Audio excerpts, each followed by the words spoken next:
individuals, most of us are filled with that holiday cheer, and we want to implement that into our classroom. But we want to make sure that we are not sacrificing that academic content. So today I want to talk about a few ways that I have implemented that into my curriculum.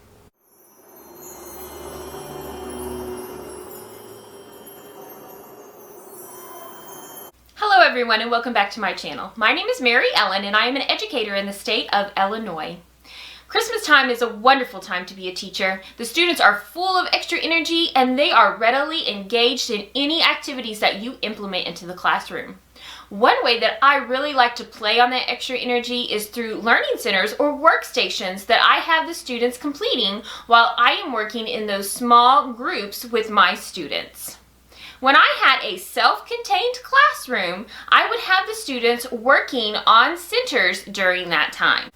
When I had a self-contained classroom, I would pull my groups back with me during small group time, and this would be either at a small group specific table, or I would have them bring their chairs up and form a circle around a specific setup area within the room. Now, just as a side note here, I did not name my reading groups per a level that they were on. So how I did this was my room, again, was always themed. So if we had a pirate theme per se, I would write down several name choices and they would be specific to that theme. So some names of famous pirate ships. Then my groups would come back and meet with me, and as a group they would vote on their group name. So they couldn't say, oh, I'm in this group because my reading level is low, or I'm in this group because this is the high reading group level. They, as a group, chose their own names. And then yes, if they moved around, they were in a different group name, but it was just because they changed group members. So that's the way that I specifically chose my group names. So that was just a little parentheses there in the middle of this video. Now in my centers, I didn't like any more than 4 students per group because some of them, they did have to do a little chatting, and I didn't want the voice level to be too high to interrupt my reading group. So if I had 20 students, I had about 5 different centers. So just be cautious of how many centers you make. Make sure you don't have too many students in your groups. In my centers, I wanted to make sure I had easy storage and able to get them out quickly. So I always had my centers in containers. They either had easy pop-off lids or just big enough to hold the center material itself. And then I always put the number of the center on the front because, again, I had those numbers up on the smartboard as well as in our pocket chart. And the students' instructions were to always clean up their center before they transitioned so that the next group came to a nice, neat, clean center. So while I was working with my small groups, the rest of my class would be in their centers. Now I always went over these centers before starting each and every day. Now although I went over the centers, I still had them posted in the room. One place I had them posted was up on our smartboard, and I showed what the name of the center was, a description of the center, what table the center was at, the number of the center, and which students were supposed to be in that center. I also had it on a pocket chart on the wall. The reason I had it in 2 different places was because of a possible power outage, and yes, we've had these at the schools I've worked at. I wanted to make sure that the students knew exactly where they were supposed to be and when they were supposed to be there so that it would run smoothly.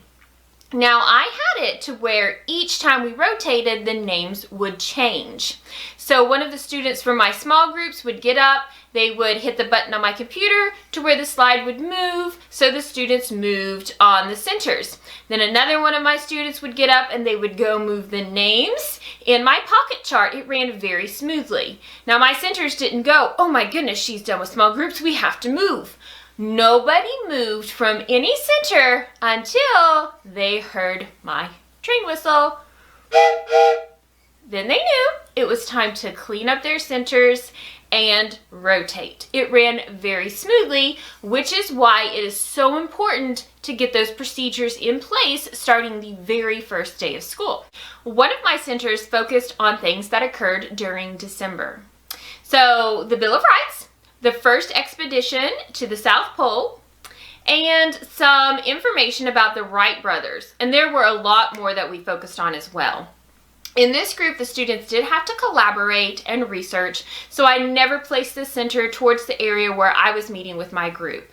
The center also took a couple days to finish each research project, and I provided them with some research books and some links to some sites where they could find additional information. And Dexters.com is always one that I really like to utilize. As they were doing their research, they had the choice between presenting a poster board or a PowerPoint, and then they would present it to us at the end of their research time. And they always really seemed to enjoy these projects. They loved the use of art, so a lot of times I got the poster board over the PowerPoint, which was perfectly fine with me, whatever worked for my students. Another center that I like to utilize, I did get off of Teachers Pay Teachers, so I will link it below, and it is Christmas theme word problems. This center also usually takes just a couple days for them to get through it because they have to read the task card and be able to solve the problem. So it's a great way to incorporate both reading and math. And I did have my students complete the answer form and then turn it in at the end of the center. So they did a great job on this, and it incorporated that holiday spirit. They got to read some very interesting Christmas stories, and yet it incorporated that academic learning that we want to make sure that we're not overlooking during this Christmas time. Holly Jolly Homophones. Now this is another task card center that I got off of Teachers Pay Teachers, so I'll be sure and link that in the description box below as well. In this particular center, I have found very, very useful for multiple grade levels, and they always seem to enjoy it. A lot of times I see them over there doing a little snicker as they're going through it.